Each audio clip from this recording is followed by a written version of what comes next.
Welcome to the ShadowBear Story Sessions, the podcast about hilariously dark and insane old folk tales.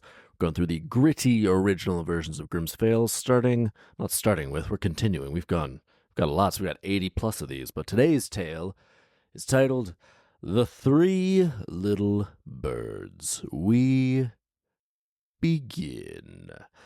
More than 1,000 years ago, there were many minor kings in this country.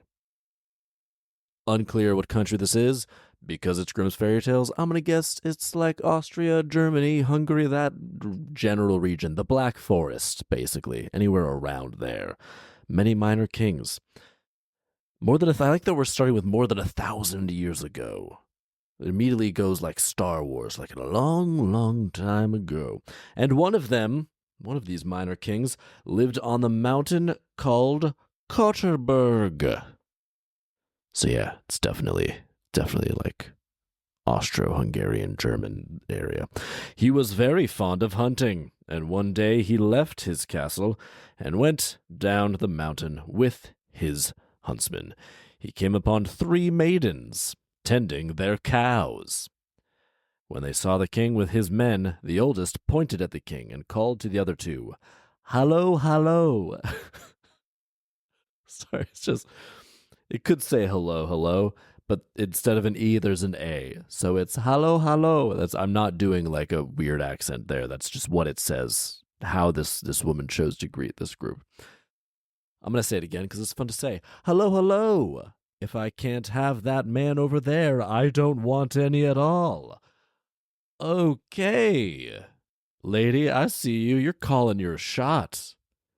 So this king and his huntsmen are coming along, and these 3 cow maidens are like catcalling them as they go by.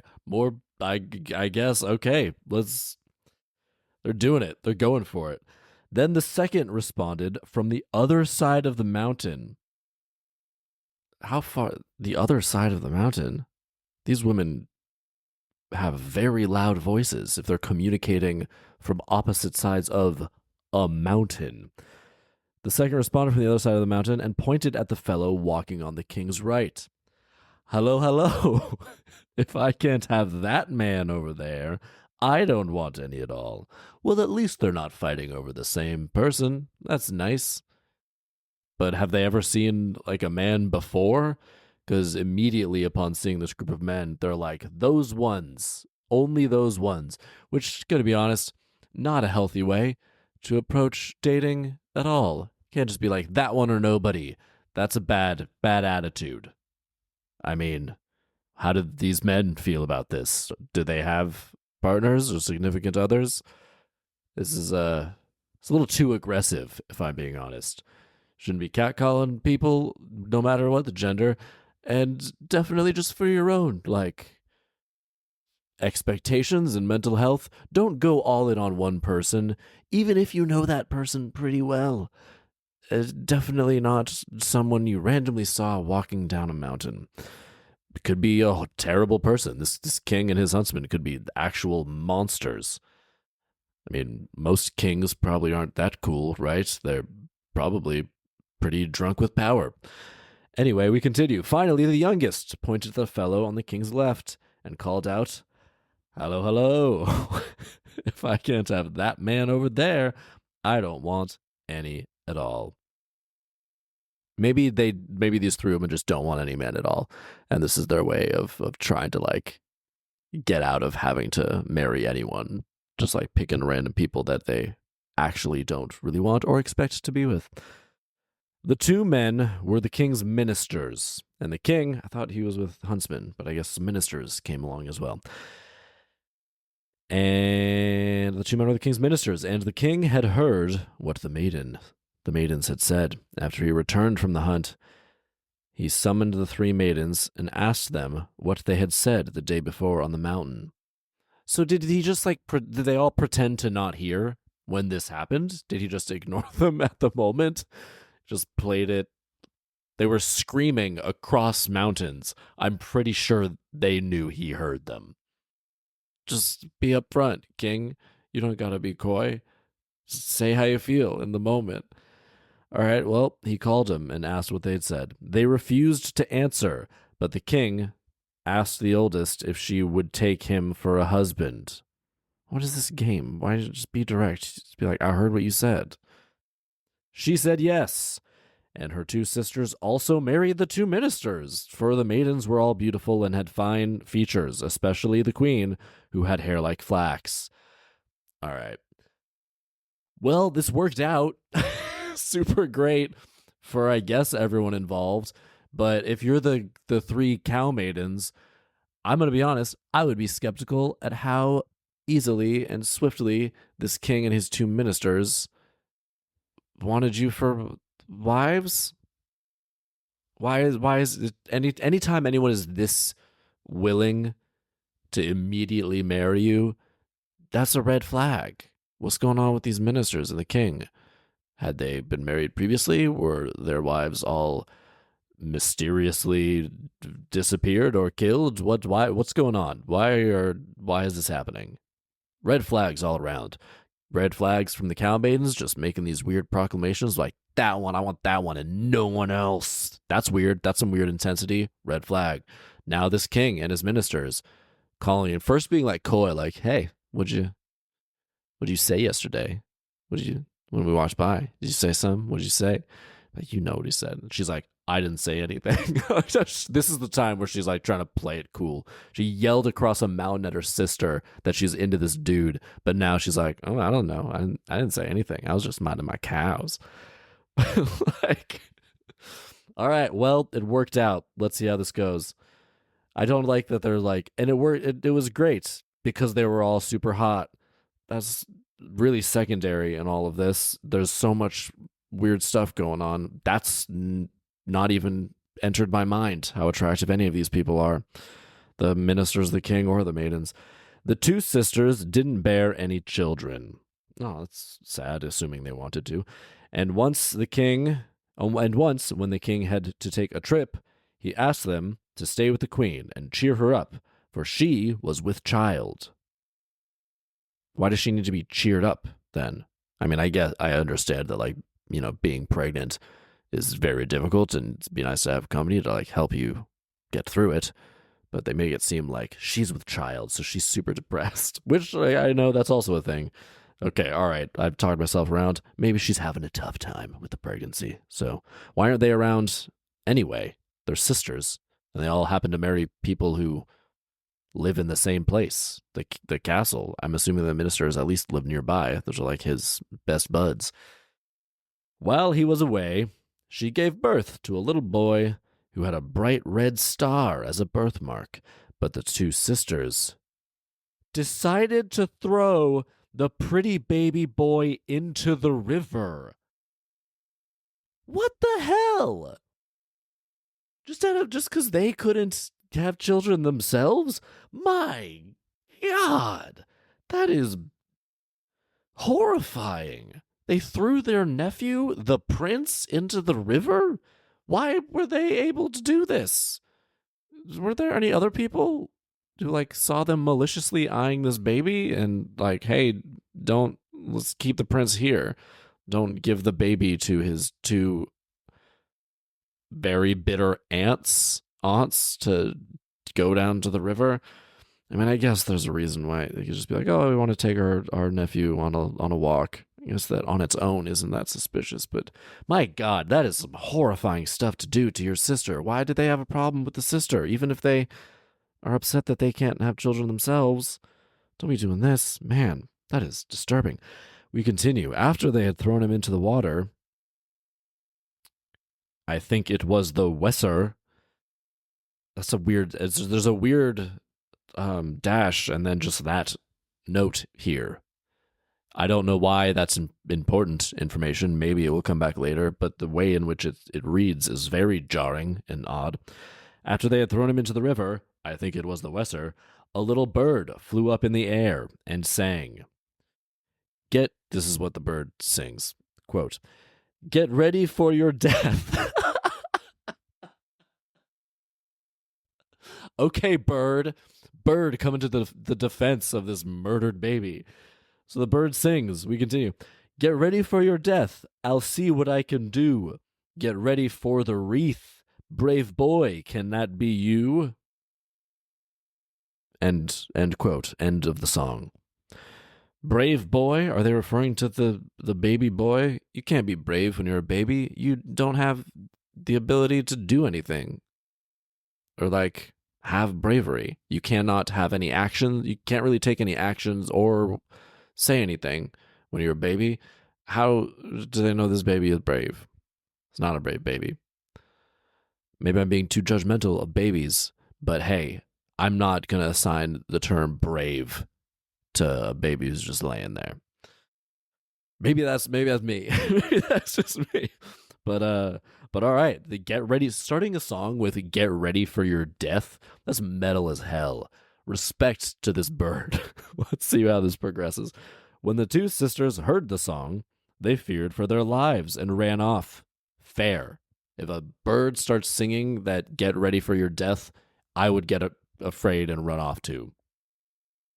And I would be justified in that and not and have more reason to be afraid, really, because I wouldn't have done anything like horrifying like this. So like I don't really feel bad for them or their fear. They deserve to be afraid forever now for murdering a baby. Jesus. Later the king returned home and they told him the queen had given birth to a dog. What? And the king responded, whatever God does is always for the best. Weird. He wasn't freaked. I'd be more freaked out that my wife gave birth to a dog. Like, did she bang a dog? How did this happen? It's physiologically. I'm not going to hand wave it away and be like, oh, it's God. Probably decided that, so it's cool. What? No, King, look into this. There's more. You need more information. This is not acceptable development. Also, why are these two sisters in charge of like everything? The queen presumably knew that it was a baby and not a dog who came out of her. She probably saw, and even if she like passed out or something immediately after the birth, is it like just the two sisters who just like grabbed the baby straight for after being delivered and just like ran straight to the river? No, there would be more like castle staff. They're not the midwives or doula or other person, doctor, person who gives birth to the baby. Why do they have so much authority here? The ministers' wives / sisters of the queen. What's the queen doing? Where's the queen thinking here? All right, we continue. Yeah, why do the queen's sisters have authority and can just be like, oh, she gave birth to a dog, and then no further questioning is involved in that? That's just accepted by the king. However, a fisherman lived by the river, and he fished the little boy out of the river while he was still alive. Well, he must have been right there, then, for that to happen. He must have literally, like, seen it happen and jumped in. And I guess the queen's sisters were too distracted by the murder bird singing about their deaths and running away from that to notice that a farmer saw them do it and immediately jumped in to save this baby. But thank goodness he did. We continue. Since his wife had not given birth to any children, they fed and cared for him. Hey, isn't that nice? A happy development. They're so rare in these stories. After a year had passed, the king went on another journey. Stop doing that. Don't go on trips, man. Stuff goes crazy when you leave, king. And the queen gave birth to a second boy during his absence. Guys, if she... Come on, king. Is he just like this incapable of like taking care of his pregnant wife? Like, is he just like, she's kind of a lot when she's pregnant, so I'm gonna get out of here. Like, come on, king. Especially after what happened last time. Be there for your wife. This is not okay. All right. I have a real bad feeling. The two wicked sisters again took the baby away and threw him into the river. Then the little bird flew up into the air once more and sang. Okay, I'm just going to, real quick. if the like official word on baby number one was that the queen gave birth to a dog, like that's what everyone accepted, I'll bet there's going to be a lot of interest and a lot of attention paid to this next baby, right? At this point, the king and the queen, they should be like, all right, we're going to have a lot of doctors. We're going to have the best expertise we can. We are really going to make sure everything's cool with baby number two. So you're not just going to leave it up to these two sisters. You're the queen. You have more support than this. This is not okay, man. But all right, into the river with the other baby. Let's hope the farmer is like still on the lookout. And then the little bird flew up into the air once more and sang, "Get ready for your death. I'll see what I can do. Get ready for the wreath. Brave boy, can that be you?" End of the song. So same song, no changes there. Just, where you been the past year, bird? Have you been planning anything? Because a year is a long time, and it would have been great if you had planned and executed whatever you were going to do after the first song in the full year between now and then, so that these two evil sisters couldn't kill another baby. Well, they didn't kill the baby because he was saved, but they thought they killed him. Couldn't do this again. Put a stop to him. And he'll say, get ready. That sounds imminent. Get ready for your death. It sounds like it's coming. It's been a year, bird. What are you busy? What are you busy with bird stuff? How long do like little songbirds live even? Come on. Well, granted, this is clearly like some immortal bird that lives in the river and can speak human speech and sing songs in words. So yeah, this is clearly magic, not a normal bird. So I guess that explains why it's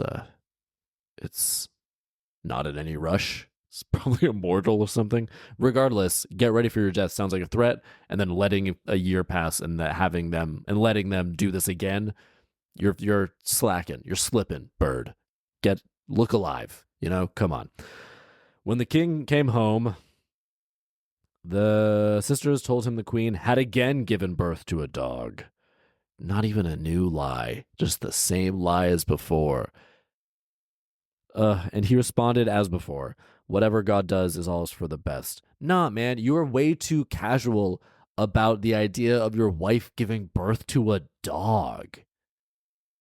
I'd want to know what's going on there. And definitely after the first time, I'd make sure there was more than one person just the sisters in the room when she gave birth. But also this time, like, the queen, she's got to have more information than this. She must have seen something. Like, I don't know if they're, like, keeping her vision obscured so she can't even see. But, like, come on. Come on. There's so many logistical things that are being glossed over here that should prevent this from happening. And again, king, way too casual. And also, like, check in with your wife. This is horrifying and traumatic from her perspective.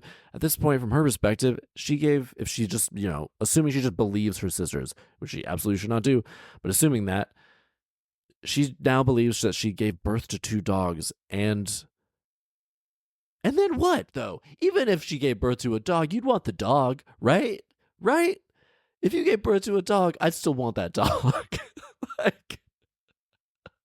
like, okay, well, I have a dog that I'm very close to now. Like, at least that, one of his sister's going to be like, and we took care of it. Like, why? Is this still a dog? Does this still live in the castle? This would be a little prince dog.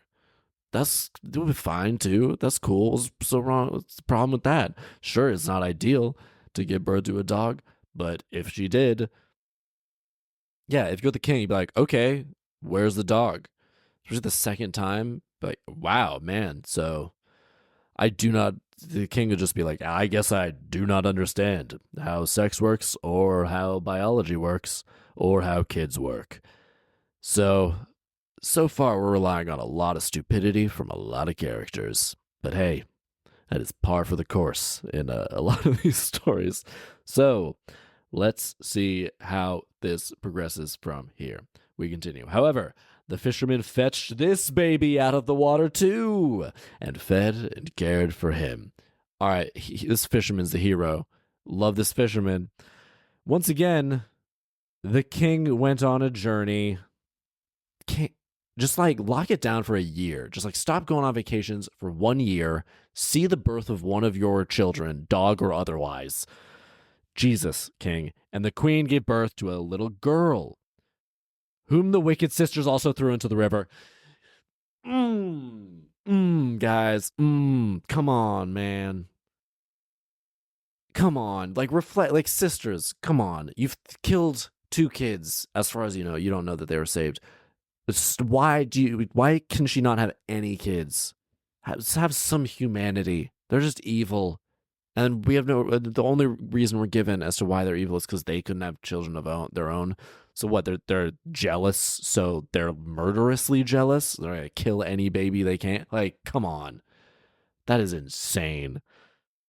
All right, thrown into the river, little girl. Then the bird flew up into the air once more and sang, "Stop singing, bird. Take some action. Come on, bird. You're the only. What are you doing in this river all year, waiting for another baby to fly in and just be like, don't be doing that. You're gonna die." It's like, you're not doing anything, bird. Take action now. They're gonna die of natural causes at this rate, bird. What good are you, bird? Jesus, look alive. All right. The bird sang the same thing. Get ready for your death, which it's sounding less and less cool every time you sing it because you're just failing to live up to the really cool expectations that you're setting here, bird. But I've lost respect for this bird at this point. Get ready for your death. I'll see what I can do. Get ready for the wreath. Brave girl. Can that be you? Also, the bird isn't saving the babies. It's just this fisherman. So, like, what good are you, bird? I'm assuming the bird is going to, like, have some impact on these sisters getting their comeuppance. But, like, if you take action faster, it would be better because you'd be saving the lives of the second and third children. I mean, geez. All right, we continue. When the king came back home, the sisters told him the queen had given birth to a cat. So they're like, this one's a girl, so it's a cat. We're operating by all boys are dogs, all dogs are boys, and all cats are girls. That's the logic we're operating on with this story. Come on, guys. Come on. This time, the king became so angry. Well, at least he's having a reaction. He was way too passive before. This time, the king became so angry that he had his wife thrown into prison, where she was forced to stay for many years. Come on, guys. This poor woman, this queen.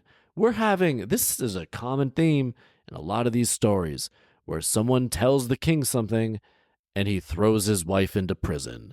Like, man, come on, guys. This is too hasty. we're throwing someone into prison. Also,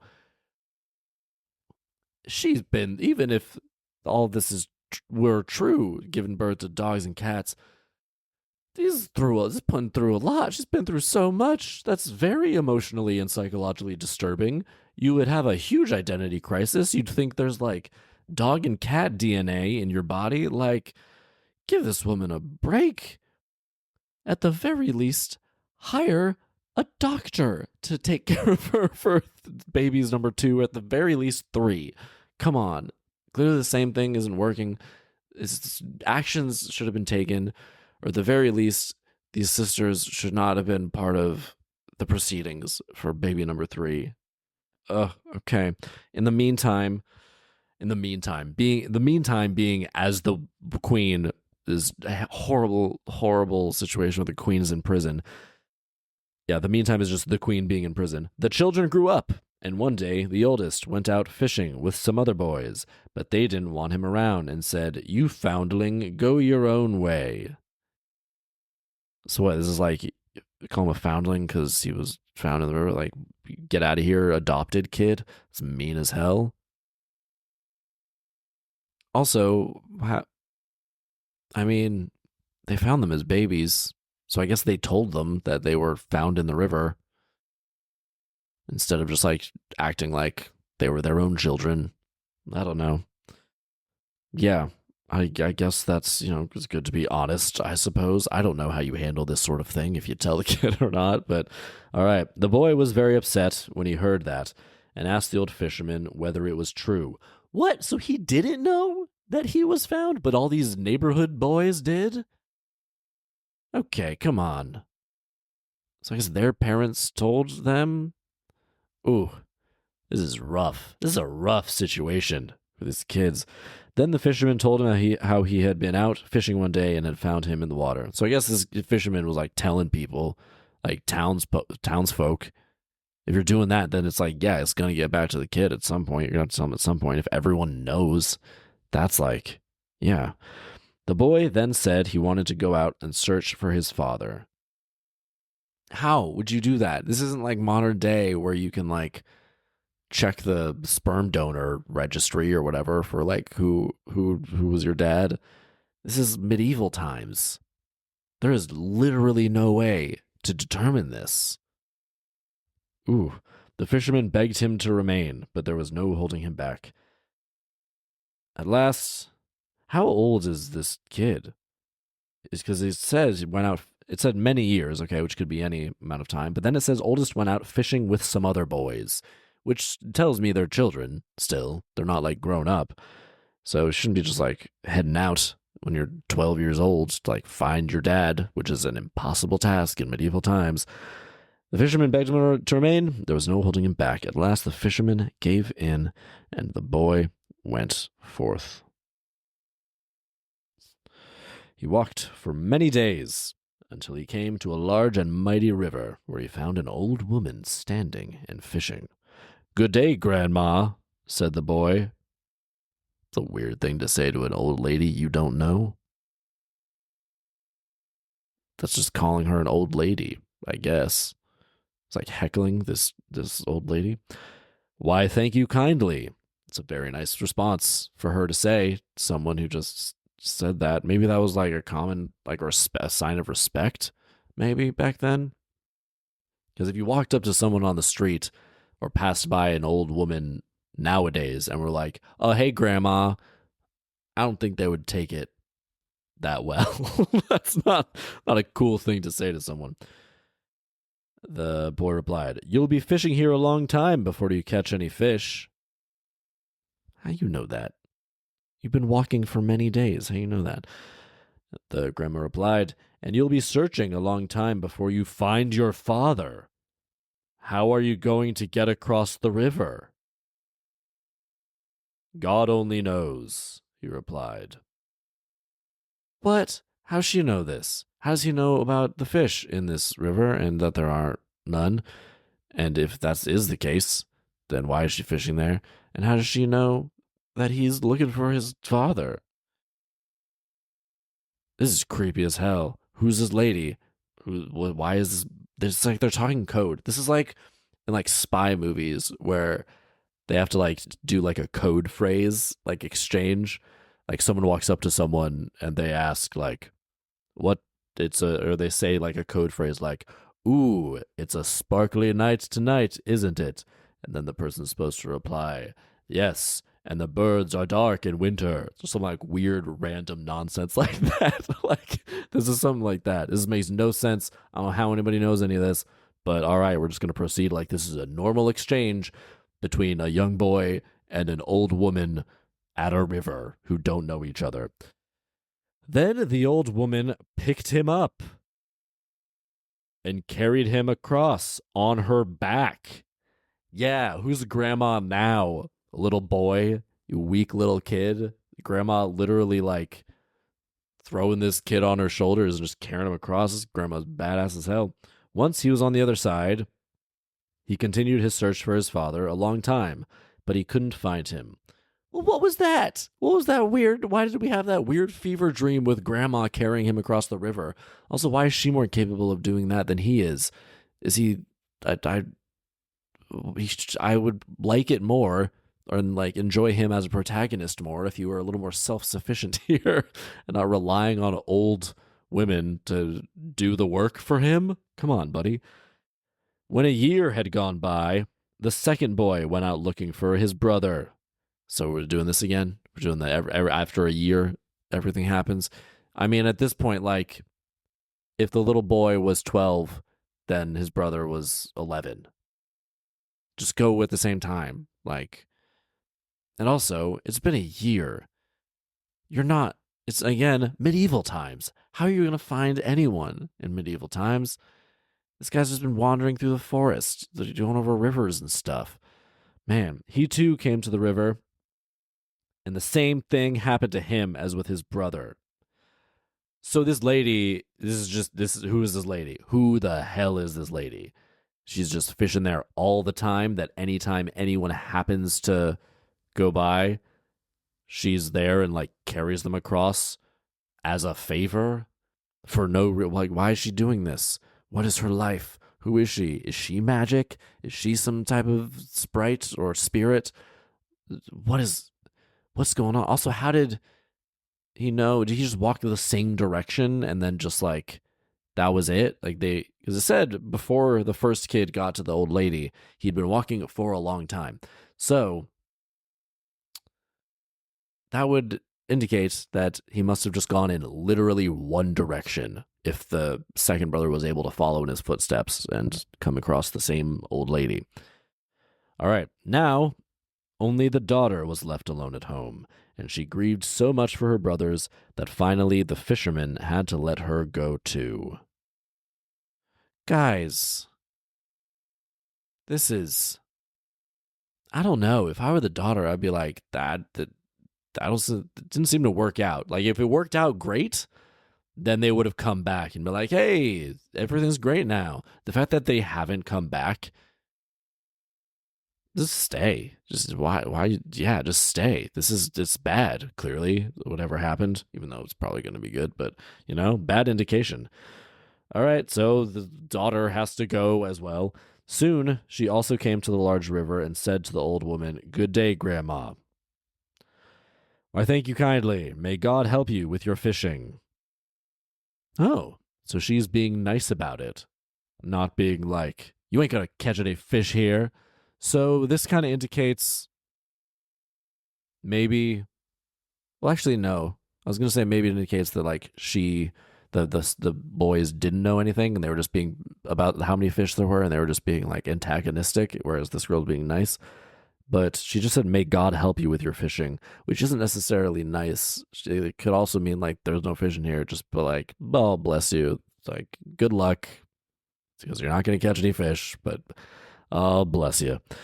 So I don't know, but it's not as mean as the brothers.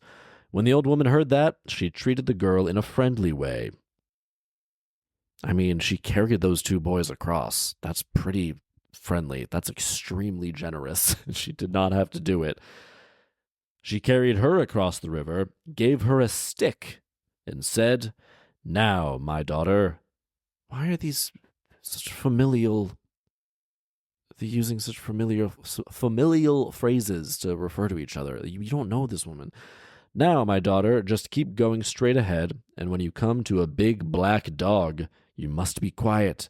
Don't be afraid or laugh or stop to look at it. Then you'll come to a large open castle. You must drop the stick on the threshold and go right through the castle and out the other side, where you'll see an old well.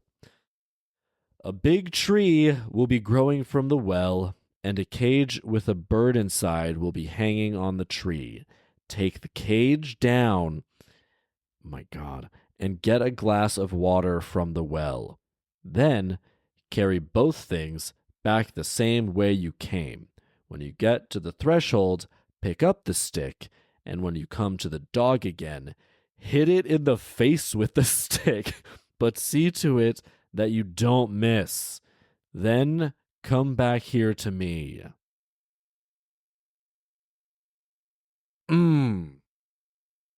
Okay, this happens sometimes in these stories where someone's on a mission and then someone either like calls them over or like tracks them down, or someone encounters someone and they are given a super long, elaborate series of instructions that make absolutely no sense and for which We are given no reasons why any of the individual elements of the plan will accomplish anything, or why doing any of this stuff actually fixes anything or helps anything. It is a seemingly arbitrary series of events that we are led to believe will somehow fix a problem, even though none of the actual events have anything to do with the problem or seem productive in any way. But here we go. I guess we're doing this now. There's a stick. She's got to walk. There's a dog. Ignore the dog. Drop the stick. Go to the well. There's a bird. Get a glass of water. Come back. Pick up the stick. No explanation why you can't just keep hold of the stick the whole time. Pick up the stick. Keep coming back. Hit that dog in the face. Just by far the most aggressive part of the plan. Don't miss, though. If you miss, it's going to be bad, I guess. Maybe. Or the dog might kill you. Who knows? Unclear what consequences for any of this is. And then come back to me, I guess, with the glass of water. Yeah, man. All right. By the way, we still have over a full page here, so let's see how she does with this plan. The girl found everything just as the woman had said, and on her way back from the castle, she met her two brothers who had been searching half the world for each other. So I guess, oh my God, that is infuriating. So we get this super elaborate plan, which was a huge paragraph. Like 40% of this page is that block of paragraph that's just that insanely elaborate plan. And after we get that plan, the story's just like, yes, so she did that. And then, like, so we're not gonna, there's no twists and turns on this journey. There's no, like, taking us through the trials and tribulations, the well, what everything looks like, what it felt like, how she felt as she was going through it. Nah, we're just being like, so she did it. And then on the way back, she ran into her brothers. Super convenient. Also, whose castle was that? What? What's going on there? Oh, is it her? Is it this old lady's castle? If it is, why can't she do any? Again, no explanations. No explanations for anything, ever. Well, she's reunited with her brothers randomly. Again, there's no, we get no satisfying, like, way in which she found them. They weren't, like, doing battle with the dog or lost in the well or anything like that. She just happens to find them both at the same time, I guess. Or even if it's separate, it's still insanely random that they just happen to be in the same area at the same time. In medieval times, do you know how crazy it's got to be for you to just, like, cross paths with someone? Populations were tiny back then. I mean, you run into people in normal life sometimes in, like, cities or countries other than your own, but that's insanely rare. And also, you're not children. Like, these kids would be dead probably at this point. I don't know. But she ran into her brothers, so I guess they're reunited now. Again, that should have happened in a much more satisfying way.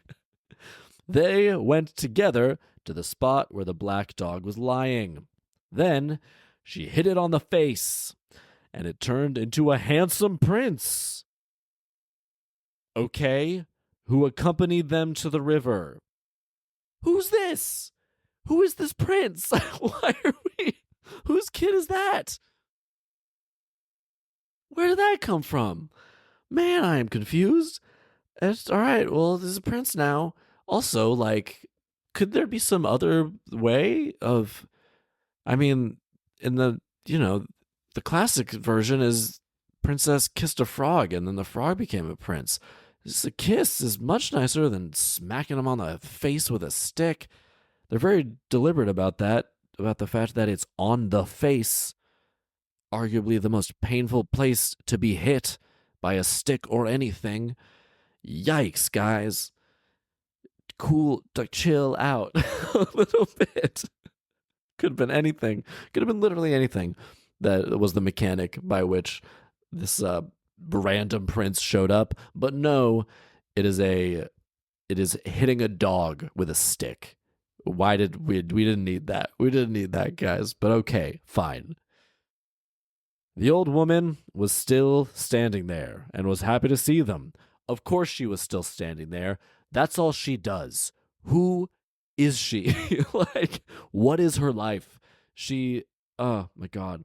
She carried all four of them across the river, and then she departed because she had now been released from a magic spell?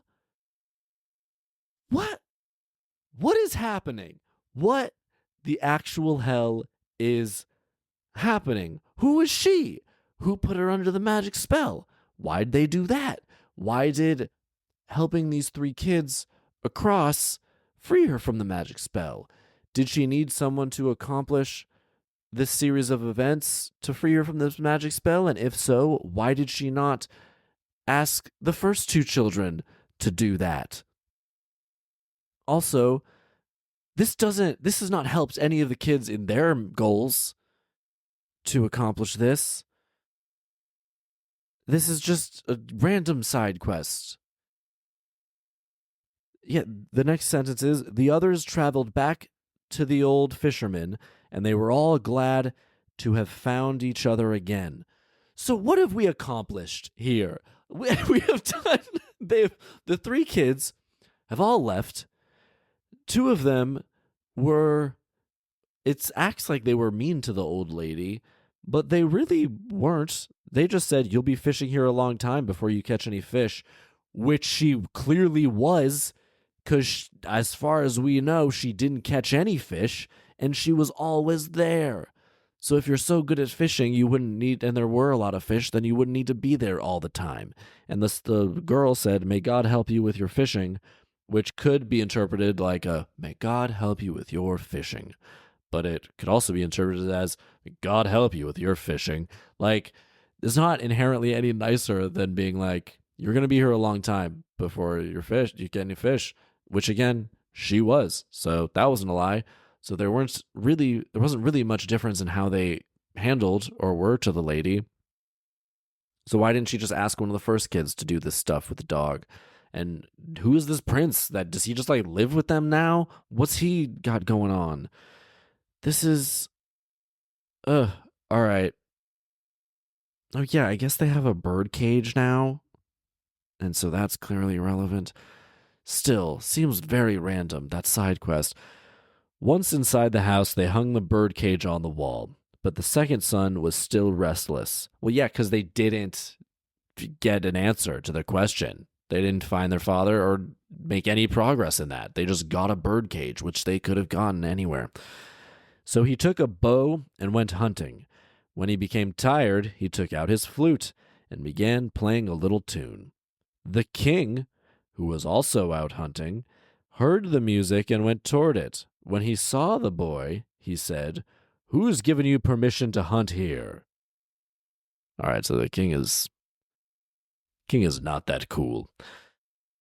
I mean, not that that's a surprise. Everything he's done thus far has been really not cool. From how passive he was about the news about giving birth to dogs, to then jailing his wife for giving birth to the cat the third time. So this guy sucks, and none of them should have married these people. None of the three cow maidens should have married the ministers or the king. This has been bad for everyone. But all right, so who's given you permission to hunt here? Nobody, said the boy. Who are your parents? I'm a fisherman's son. But he doesn't have any children. What? Come on, man. He just says, I'm the fisherman's son. There is one fisherman in this kingdom. Come on. And I mean, we know there's been this old lady was fishing who is still very unclear on who she was or why she was there or why she was under a magic spell or what she can do now that she's freed from the magic spell. So many questions around the old lady, but I guess we're not going to get to any of that. I hope it ties it up. Maybe it will. Maybe it won't. These stories have no loyalty or allegiance to explain anything. But all right, I guess this king knows But also, it's been a long time. They didn't have kids 12 years ago, but any number of things could have happened in the intervening years. But this king is like, no, I know the fisherman. I saw him a decade ago, and he didn't have any kids then, so he can't have any kids now. Also, all the other people in the town clearly knew that this little boy had been found by the fisherman in the river if their children teased him about it. So how does the king not know if he knows the fisherman so well? So many questions. All right, the boy replied, if you think I'm lying, come along with me. All right, the king did so and asked the fisherman, who told him all that had happened. Suddenly, the little bird in the cage began to sing. O king of noble blood, your children are back for good, but their mother sits in prison with nothing much to live on. Her sisters are the wicked ones, who took your daughter and sons, and left them to the river's fate, but all were saved by the fisherman before it was much too late. So now, this is your moment. This is how you. This was your plan, bird. This was your plan. This was your plan, bird. Yo, bird, you suck, bird. I hate you, bird. This is awful. Why?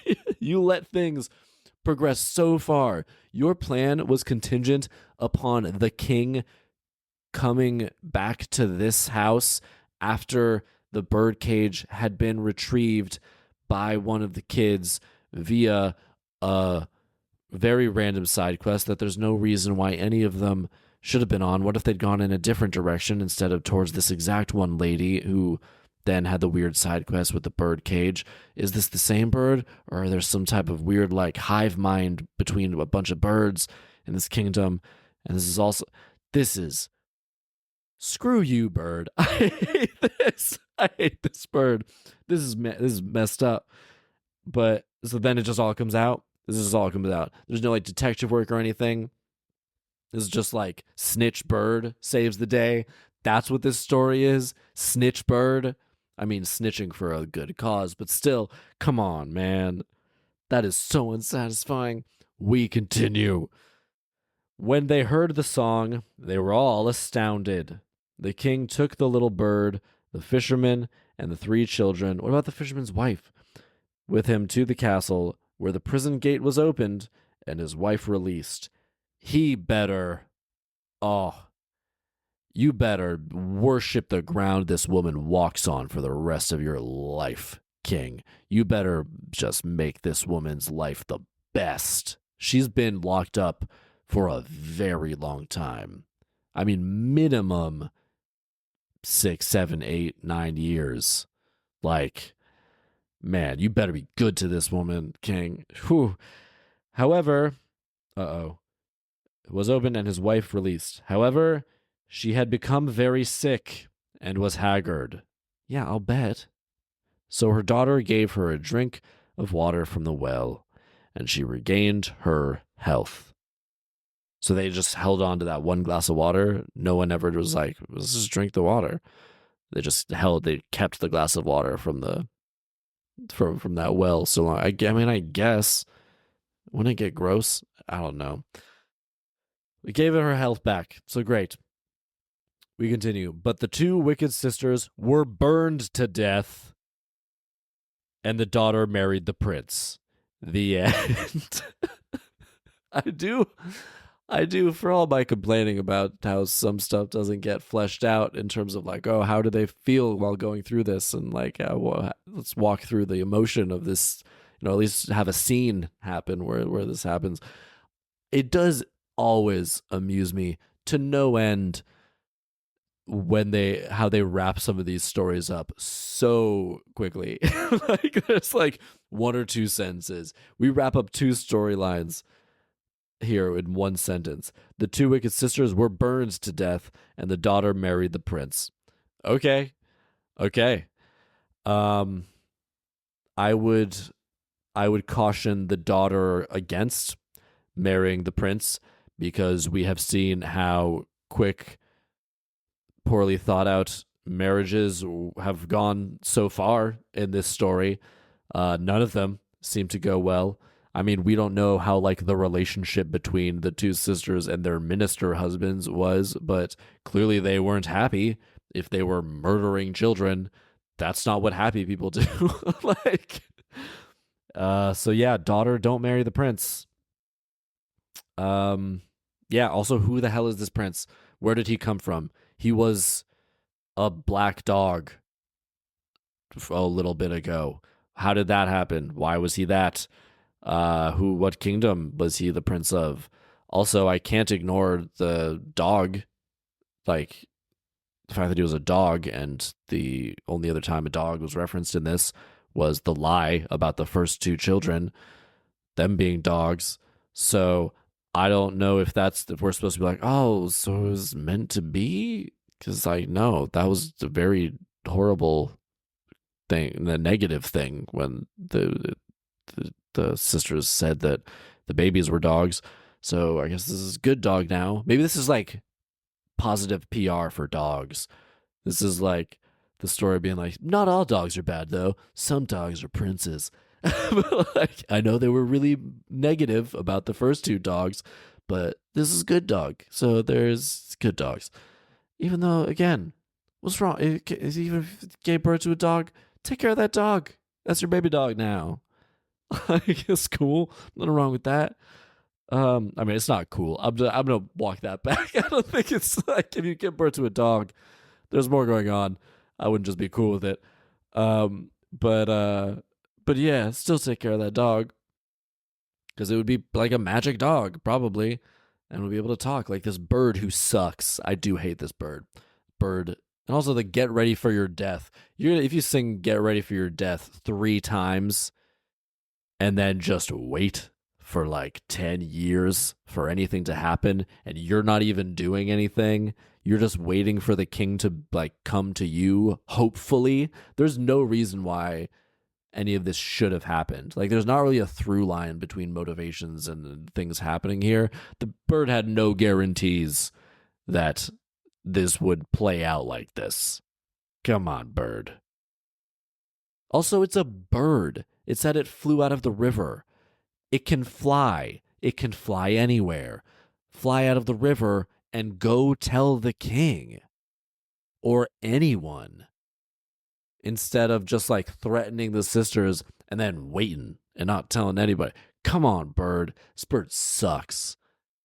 Screw this bird. I'm very, very anti-bird and pro-dog in this story. Also, why was this the daughter, like, they acted like the daughter was nice and the boys were like mean? Why did that serve any purpose? Just to, I guess they kind of needed a reason why things worked out the third time, because everything happens in threes, right? So they needed to frame it some way so that to explain why the third child did the thing, which in this case was getting the glass of water in the bird cage and releasing the old woman from her weird, vague, mysterious, unexplained magic spell that meant she had to stand by a river. Is that the spell? It doesn't say she like transformed into some other person. It just said she departed because she had now been released from a magic spell. So that was the spell. The spell was that she had to stand by a river fishing. Weird spell. This one. You know what? Yeah. In terms of an adaptation, I'm going to freestyle one very quickly here. So, we're going to start. I'm going to keep it the same up until the point where they the kids are growing up in the fisherman's place. I'm gonna say we're very late. That's why we're at 54 minutes. That's why I'm doing a quicker adaptation so we don't go too long here. It's not a full adaptation, but oh no, this is what I'm gonna do. we are going to have so the bird saw the children get thrown in, right?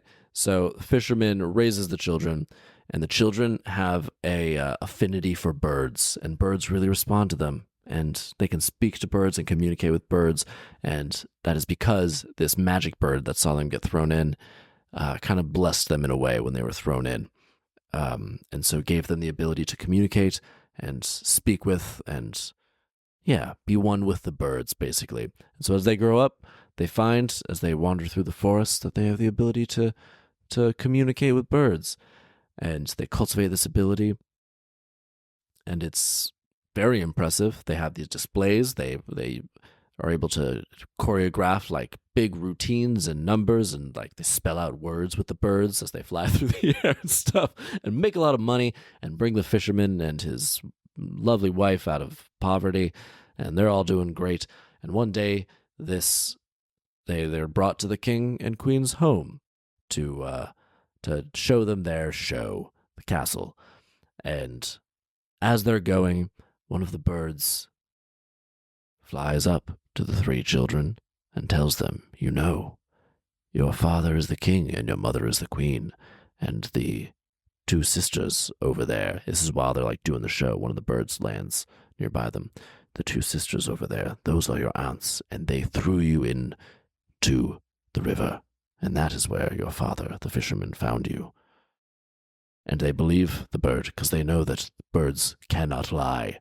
Because in my version of the story, birds don't suck. And so, what happens next is, I'm really excited about this. What happens next is that they begin to change the routine. They make a shift, and the fisherman, he notices, like, oh, this isn't their usual show. They're going a little rogue. But the siblings, they're all on the same page. They give a glance between each other, and they know exactly what they're going to do. And they swirl the birds up in a big sweeping tornado of a swell, and then in one big cry, they all scream out and they point at the sisters, and the birds just destroy these two sisters. The birds, they just tear into these sisters, and the birds kill the sisters, and then the birds also free the mother. And the king, I don't really want a solution in which the mother who has been wronged so severely ends up with this like awful king. Like, screw him. So let's say that the bird also told them that the king sucks and is weird and showed so little concern for their mom when she was told she was giving birth to like animals and stuff. And so let's say that they kill the king too. Screw the king. I don't like the king. The king was never good to anyone in this story. So yeah, he's dead too. The sisters of the king murdered. The mom is free. The queen is freed from prison, and then she's the queen still, so she becomes the ruler, and her three children are like her council, and also, you know, they then succeed. Let's say the daughter seems to be the protagonist of the story, so we'll say she is chosen as the successor, and now the kingdom is run by it's like sweet, like the queen doesn't do anything particularly good, but she's been so horribly victimized that we need her to get a win here. The queen rules and then passes it down to her daughter, and then the kingdom is run by these three badass people who commune with birds and like control birds and stuff. That's cool. Those people rule the kingdom. And the fisherman and his wife, they are like the advisors, and they live in the castle as well because, you know, they're heroes. They saved these three children and raised them well. And so Bird Kingdom is what we got now, and everyone lives happily ever after. And and the queen and the princess, the daughter, she marries whoever she wants, not some random prince she met while on a side quest for some random lady. She marries someone that she loves very dearly, and it's a nice thing for everyone, and they all lived happily ever after. Which in this story, I don't believe that they will, because the king is still there and he's weird and bad, and I again don't trust the marriage of this daughter to the guy she met when he got turned into a human from a dog. So there we go. That's the adaptation. Bird Kingdom. I would much enjoy that. I would enjoy that way more. That's yeah, that's much more exciting and much more satisfying as a conclusion. And I would really love that sequence of Bird giving them the information and them just raining down on this kingdom just with vengeance. Bird Vengeance. There we go. That's the title. Bird Vengeance. That's a better title. There we go. And that will do it for this week's story session. Like, subscribe, tell someone about it, comment your favorite bird. I don't know. Everyone's always like, comment a thing. Comment your favorite bird or favorite any animal or winged creature. There we go. Favorite winged creature. Or if you could talk to any specific type of animal, what would it be? There we go. Comment that. And yeah, subscribe, like, I don't know. I'm just doing this stuff. I like this stuff. I'm going to do more of it. So I'll see you next time.